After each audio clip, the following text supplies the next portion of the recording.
Welcome to the Old Soul, New Soul Astrology Podcast. Exciting times around here because Robert and I have been working diligently like little beavers, building a course for you on Horary astrology.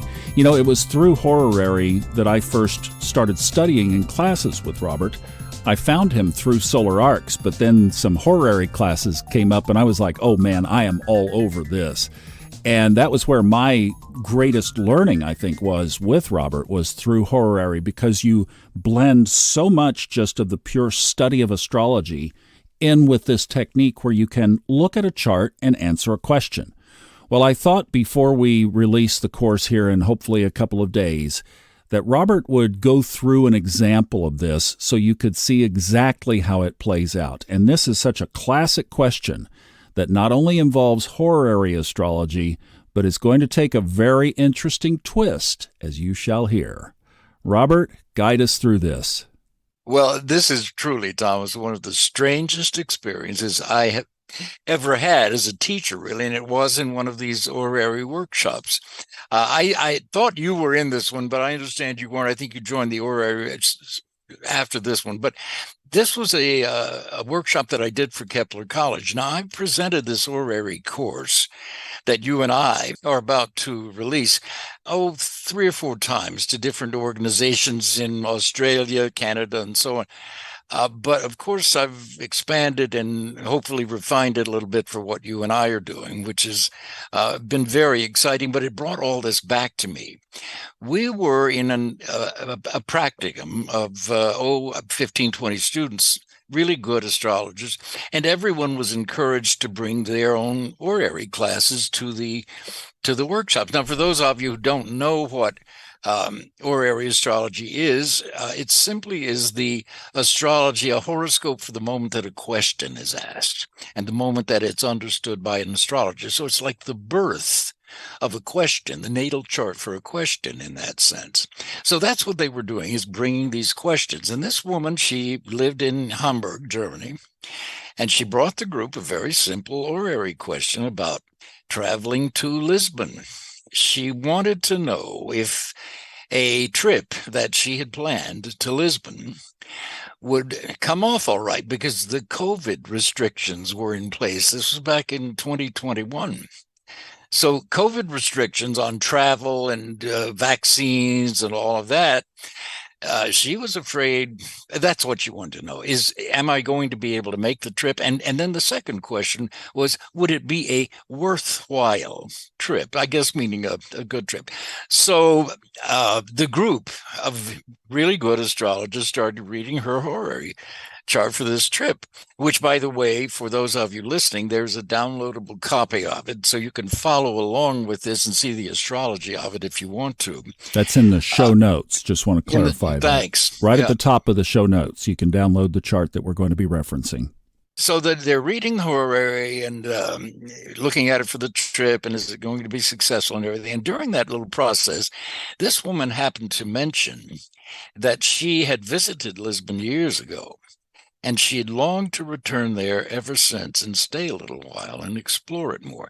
Now, I have to tell you, Thomas, the minute that I hear that somebody is drawn to a place that strongly enough to revisit it and stay a while, I'm curious about past life connections.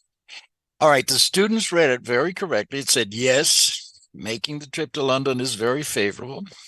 And if you want the astrology of that, you can look at her 9th house of the trip to London, and you see Taurus on the cusp, and Venus rules that. And Venus is in Aries. And Mars rules Scorpio, of the house of the immediate outcome of the 9th house travel, namely the 3rd house. Scorpio there. So Mars rules that. And Mars is in Gemini. And the rulers of the question and its immediate outcome, the ruler of the opposite house, sextile each other, indicating a yes in horary. All right, so that was all great. They did a great job, but I like to take students a little bit beyond what they already know, if I can. So I told her, after the group had read the chart, I said, not only would she ultimately make the trip to Lisbon, that she almost had to make it, because of past life ties there. That is why she felt this underlying pull to revisit Lisbon. Now, for astrologers, the ninth house not only rules long trips, it also rules remote past lives in the natal chart, as well as, in this case, in an horary chart. Remote past lives that are relevant to this life, or in this case, relevant to this question. So if you think of the ninth house here as being the first house of the previous life, then you can read it like any other horoscope. And doing that, reading this ninth house past life, I said that in a prior life in Lisbon, she had lost everything, including her wife and children. She was a man in this life. Now, we don't have time to go fully into the astrology on this podcast, but look at how much detail you can pull from an horary chart and how relevant it turned out to be in her present life. So I said she'd been a man in that life. She'd been a husband and a father and highly successful. And then the earthquake. Look at Uranus right there. Right at the ninth cusp in the 12th. Then came the earthquake ruled by Uranus and the tsunami. Uranus in an earth sign, Taurus, near the ascendant in that life, but in that life's 12th house of loss and sorrow. And I told her he had been at work that day and powerless to save his wife and children. Scorpio of death is on the 7th house in that life, the 9th house. It's on the 7th from the 9th. Scorpio of death of the wife, and Virgo ruling children with Mars square Mercury, Virgo's ruler, and Neptune of earthquakes and drowning, as well as Uranus. There are the deaths of the wife and children. And he never fully recovered after that catastrophe, either emotionally or financially, I told him. And as I was relating these things to her in the group, Thomas, we all heard her whisper something, but I could barely hear it. And I asked her to repeat it, and she said, I am overwhelmed.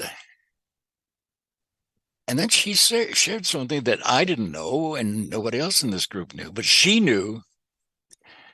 She said that the largest known historic earthquake to impact Europe and North Africa occurred in 1755 in Lisbon, a magnitude of 8.5 to 9, which is huge. And the earthquake was followed by a 20-foot high tsunami. Some 50,000 people were killed in this catastrophe. And I looked this up later online. Lisbon at that time was one of the largest port cities on the Atlantic Ocean and a huge, influential city in world trade then. It was also a major center of Catholicism and home to Catholic religious authorities, so there was some contention going on there too. Now, in this life, this woman is very metaphysical and spiritual. She's an astrologer. But in that life, as a man in Lisbon, she had basically ignored the spiritual or religious values to concentrate on getting a higher education and earning success and wealth and outer respect, which she indeed achieved. I told her from this chart, looking at this past life, that she had been a respected scientist, engineer, and even something of a physician, an inventor, an entrepreneur who designed and constructed things like new surgical instruments and new medical techniques for the time, who also worked with other scientists and engineers and politicians to develop and build more progressive and expanded educational programs and healthcare and hospital system for Lisbon's population. And on that day of the earthquake, most people were observing All Saints' Day. They were in churches at the time of the earthquake, and they died when the buildings collapsed. And it's probable that his wife and children in that life died in such a collapse as that. So now you begin to see this enormous guilt that he felt then as a husband and a father for not being able to save them, and also guilt over not being particularly religious in that life, except superficially. And look at the role that religion played in his previous life in Lisbon. Look at Pluto and Saturn, both in the fifth house. The irony of all that is that his not being religious in that life had in fact spared his life, because if he had not chosen to work that day, he would have attended those services with his family and died along with them. Now, at the time, I'm reading this on Google, the religious authorities had proclaimed that the earthquake was caused by the wrath of God. And in that lifetime, she, who was a man then, had really rejected all of that. So again, you can get a sense of this really existential guilt that this man carried with him ever since. And he had never really developed the inner resources because as an engineer and city planner and scientist and so on, he was very preoccupied with the material world, and there was no such thing as psychological counseling for post-traumatic stress syndrome back then. There was just faith and religion. But she had inwardly rejected those since about age 11 as being backward and bigoted and superstition and all of that. But he was unable to recover after the loss of the spouse and the children, and feeling cut off from any spiritual resources. The sorrow and the guilt and the depression ultimately overwhelmed him. To use her word, Thomas, in the Horary workshop, I'm overwhelmed. That was that man's voice speaking to her and us across space-time. And she took her own life in that previous existence, that man did, finally throwing himself from a cliff into the sea. So in this life, she feels compelled to go back to Lisbon and reconnect with his former self and that former life and find closure and healing, to reassure herself that that past man in Lisbon had survived the earthquake and had helped rebuild Lisbon. And even as he had survived death back then to live again in the form of her today, returning to her present self as this woman in Hamburg who brought this question to an astrology class and got this revelation. And that is the healing revelation from this reading. The understanding that his then wife and children never blamed him. They never felt abandoned by him. They understood and they admired his major, multiple careers and contributions and dedicated work for the good of the city. And they understood that it took all of his time. And they understood that he did it all to give everybody the best life possible. And look at the marriage ruler by Mars in that lifetime, sextile Venus. And the moon, sextile and trine Jupiter and Venus. That's quite a marriage. But the shame and the guilt that he felt at that time was magnified by realizing he had focused almost completely on work. And he never did learn how then to show the love and appreciation that he genuinely felt for his family. And then after the earthquake, it was too late. So her desire to return to Lisbon today, mentally and psychologically as well as physically, is to help heal who she was then and release him from his despair. She knows enough now as an astrologer to know that she doesn't have to continue carrying this unwanted guilt and this baggage. She can understand all that now and forgive. So this was an inner journey as well as an outer journey. And that's what really struck me, Thomas, when she said, I'm overwhelmed. And as we got into this reading of this, I realized that was exactly how that man felt. So today now, she knows that that man's life was not in vain. He could not have prevented the deaths of his wife and children, nor does he bear any guilt. And now she knows that he was also loved and appreciated even then by his wife and children and by the people of Lisbon.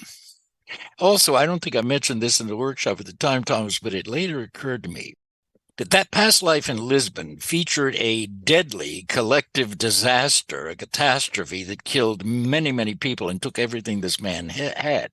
In this life, her return trip to Lisbon occurred during the COVID pandemic, with all of the masks and vaccinations and travel restrictions and some 7 million deaths worldwide. So you see these sorts of parallels in reincarnation that correlate to present events.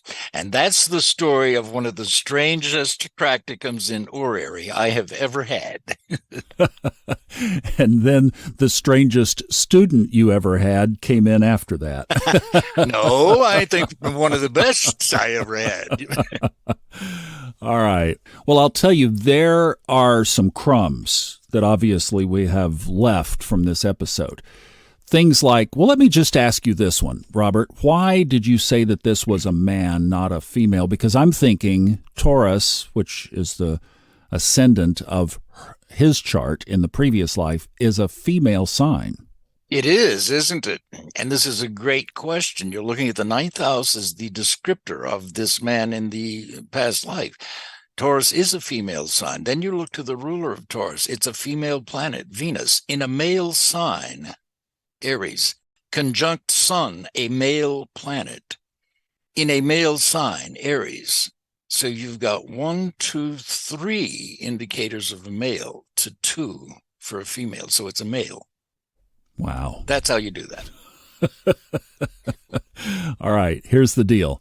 We are going to take the long version of this where Robert basically reconstructs that practicum day for us, taking the chart, walking through symbolism by symbolism, and showing you right there on the chart.